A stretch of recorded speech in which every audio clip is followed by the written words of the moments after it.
Menarik topiknya.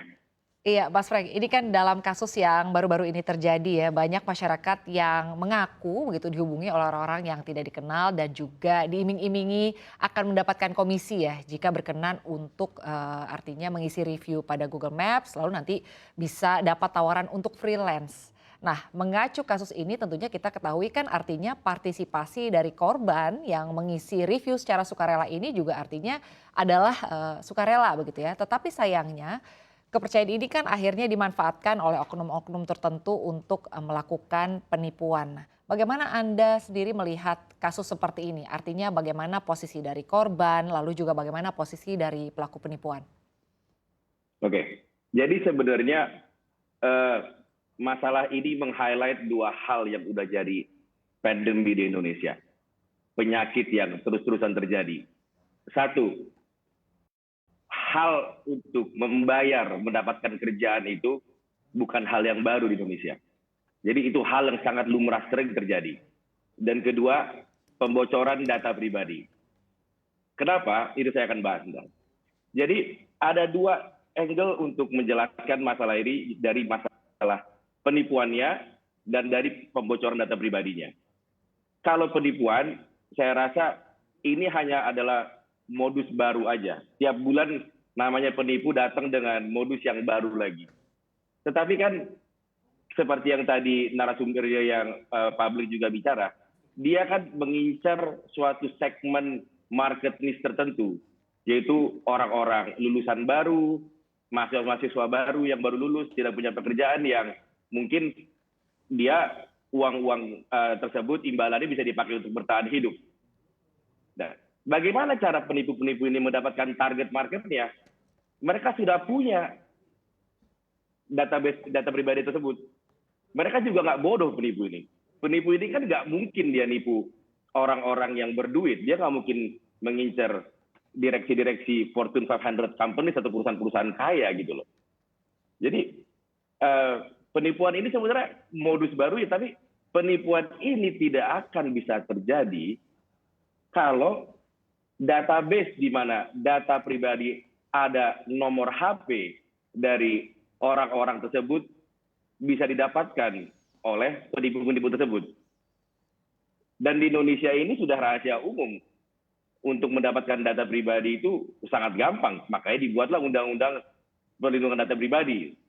Dan di Undang-Undang ITE, Undang-Undang ITE di tahun 2008 dan perubahannya 2016, tidak mempidanakan penyelenggara informasi yang membocorkan data. Seperti itu. Baik, Mas Frank. Tadi kan Anda menyampaikan bahwa untuk modus ini begitu ya, penipuan, mengiming-imingi Ya, pekerjaan freelance ini sebetulnya mungkin modus baru, walaupun sebetulnya kalau mengenai ada kewajiban membayar begitu ya sebelum mendapatkan pekerjaan sebetulnya betul. sudah beberapa waktu lama juga bisa sudah pernah terjadi begitu ya.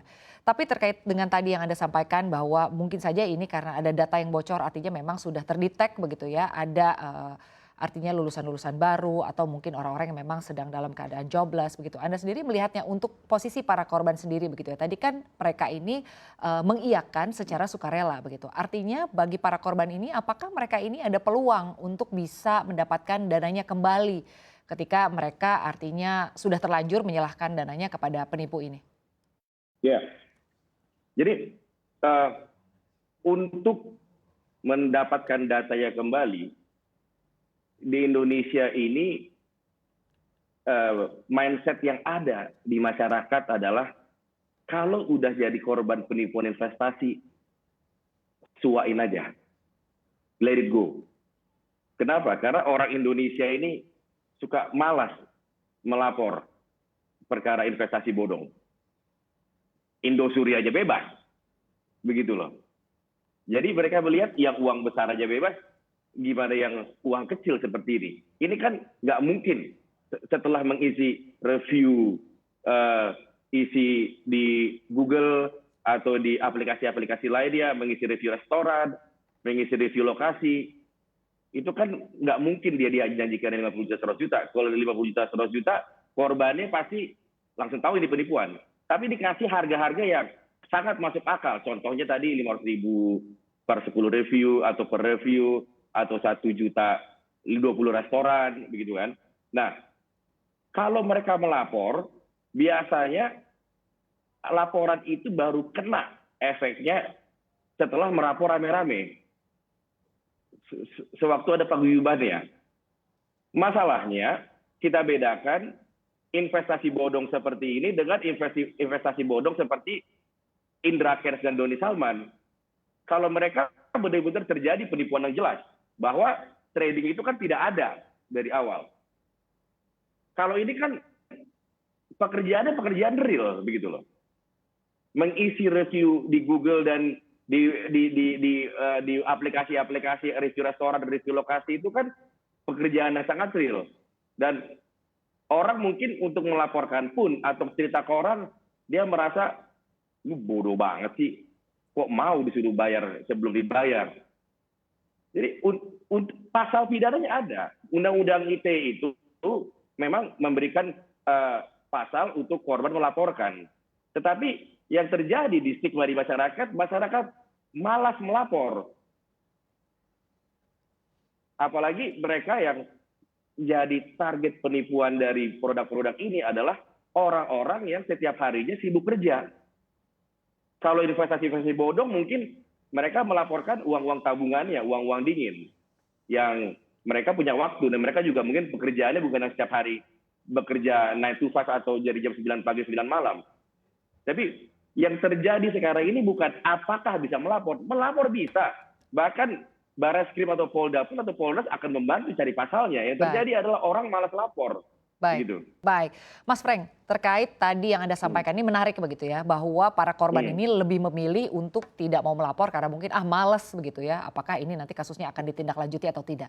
Tapi jika akhirnya begitu ya, ada korban yang memang mereka memilih untuk melaporkan. Sebetulnya dasar hukum apa saja yang nantinya kemudian bisa dikenai untuk para pelaku penipuan ini? Selain daripada misalnya tadi sudah disampaikan bahwa ada diatur di KUHP mengenai penipuan. Apakah ada artinya hukuman-hukuman lain mungkin yang bisa turut memberatkan bagi para pelaku ini? Sangat ada. Kita pakai contoh perkara Indra Kents dan Doni Salman. Dua-duanya menggunakan pasal Undang-Undang ITE pasal 28. Di pasal 28 itu berbunyi seperti ini.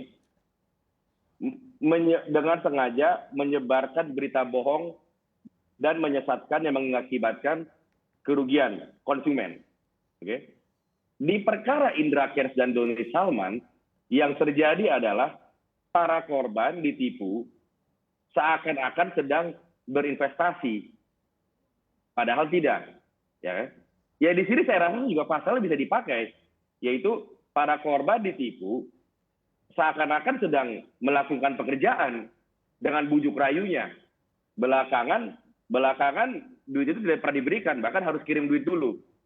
Nah, saya yakin pasti namanya orang membujuk rayu, pasti duit itu pernah dikasih sedikit dulu awal-awal. Mungkin untuk satu job dia kasih dulu, atau mungkin dibayar 10% dulu, 20% dulu. Itu kan nggak ada bedanya seperti yang terjadi di Indonesia ini, banyak cari kerjaan, dan sudah terjadi modus-modus seperti itu. Apply kerja di PNS atau apply kerja sebagai TKI di luar negeri.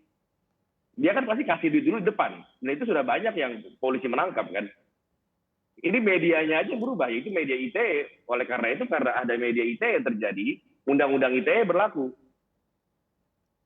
Baik, Mas Frank, tapi kalau tadi Anda menyampaikan bahwa mungkin ada para korban yang lebih memilih untuk tidak mau artinya mengajukan tuntutan begitu atau melaporkan begitu kepada pihak berwajib.